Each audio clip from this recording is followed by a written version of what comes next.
Segala puji syukur kita panjatkan kepada Tuhan Yang Maha Esa atas pertolongannya kepada kita sehingga kita bisa berkumpul di tempat ini.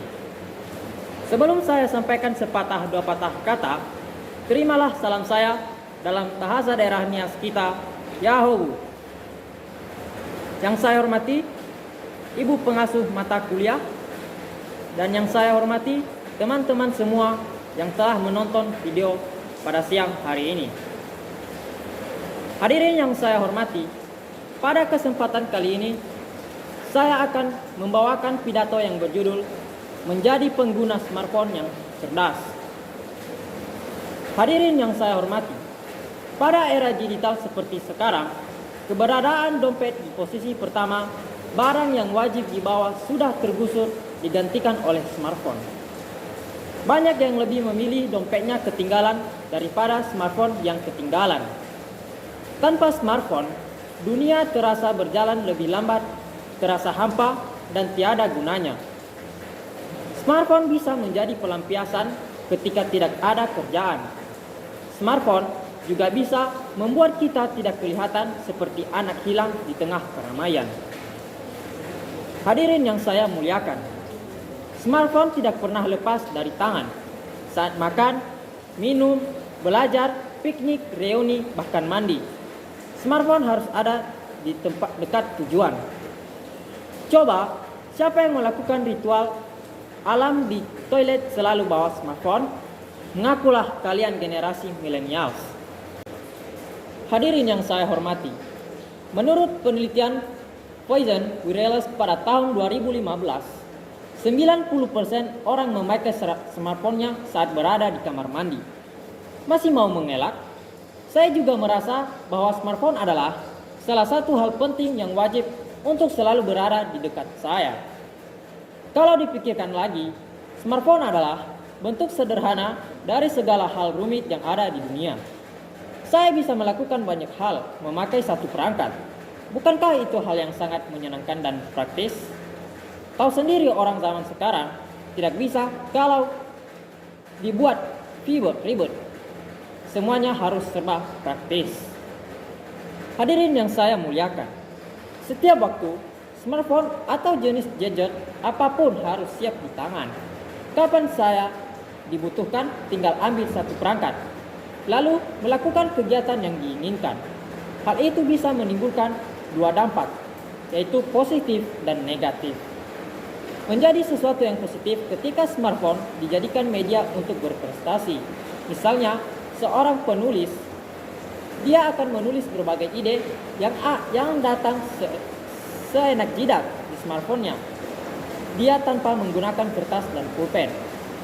Dan dampak negatifnya adalah ketika semua hal sudah dimudahkan dengan adanya smartphone, kita jadi malas gerak. Hadirin yang saya hormati, penyakit generasi milenial adalah memandang sesuatu hanya sebatas layar smartphone. Mungkin ada yang membantah bahwa smartphone dapat dijadikan tempat belajar yang baik. Dari satu perangkat bisa buat berkelana ke seluruh dunia. Sekarang saya tanya, ketika kalian pegang smartphone, berapa pesan waktu yang kalian gunakan untuk belajar dari total waktu kalian memakai smartphone? Saya yakin pasti tidak sampai 50%. Belajar lewat smartphone itu tidak bakalan efektif kalau diselingi dengan hiburan. Hiburan jauh lebih baik dibanding belajar. Sulitnya, hiburan dan belajar berada di satu perangkat yang sama. Kalau iman tidak kuat, ucapan selamat tinggal pada belajar yang sudah direncanakan dengan matang. Tahun lalu, saya pernah melihat berita di televisi tentang dua orang anak yang kecanduan main game online. Tahukah kalian seberapa parah tingkat kecanduan mereka? Mereka sampai masuk rumah sakit jiwa. Hebat banget kan dampak menggunakan smartphone, gadget, atau apapun itu bila tidak terkontrol? Apakah generasi muda kita sudah ketergantungan dengan smartphone? Ya, sudah jelas. Sangat ketergantungan dan kecanduan. Hadirin yang saya muliakan, smartphone adalah ponsel cerdas. Kita pun harus cerdas dalam memanfaatkannya. Untuk apa? Untuk mendapatkan keuntungan maksimal darinya. Berikut saya akan memberikan tips atau cara menjadi pengguna smartphone yang cerdas. Yang pertama, Gunakan seperlunya. Gunakan ketika diperlukan saja, bukannya setiap detik atau setiap waktu dinyalakan. 2. Gunakan smartphone bukan hanya untuk media sosial dan games. 3. Mencari uang. Bisakah? Tentu saja bisa. Anda bisa menjadi penulis dan mempublikasikan tulisan lewat blog. Berilah pembaca sebanyak-banyaknya. Inilah modal untuk mendapatkan pemasukan. 4. Mencari pengetahuan. Carilah segala informasi menarik yang berserakan di internet. Bacalah dengan baik sampai mengerti isinya.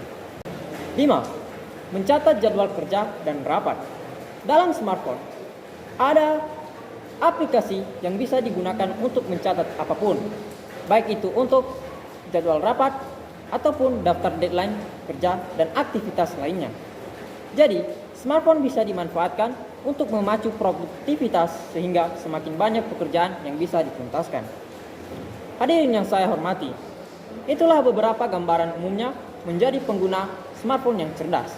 Ternyata tidak sulit, bukan? Untuk menjadi pengguna smartphone yang cerdas dan pintar,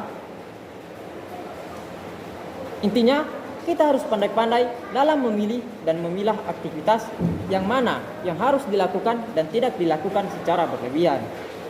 Smartphone menjadi pembantu yang cerdas dalam pekerjaan sehari-hari. Jadi, ia harus dimanfaatkan sebesar-besarnya untuk kepentingan pekerjaan maupun kepentingan lainnya. Ayo generasi milenials, jadilah pengguna smartphone yang cerdas dan pintar. Demikianlah yang dapat saya sampaikan. Mohon maaf atas segala kekurangan dalam penyampaian ini. Atas waktu dan perhatiannya saya ucapkan terima kasih.